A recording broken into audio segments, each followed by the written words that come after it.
দাঁড়ান, আমি কেন আপনার পুত্রবধূ হবার উপযুক্ত নই এই কথাটাও আপনি সবার সামনে শুনে যান।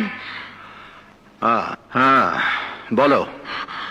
আপনার মতো অহংকারী প্রাসাদে এই কচুয়ানের মেয়ে কেন দুনিয়ার সবচেয়ে নিকৃষ্ট মেয়েও আপনার পুত্রবধূ হতে চাইবে না। তুমি যদি সেই তুমি না হতে তাহলে আজ সবার সামনে আমি তোমাকে গুলি করে মারতাম।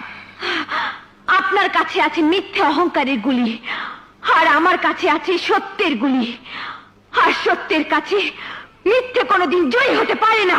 এই ছোট লোকের বাচ্চা!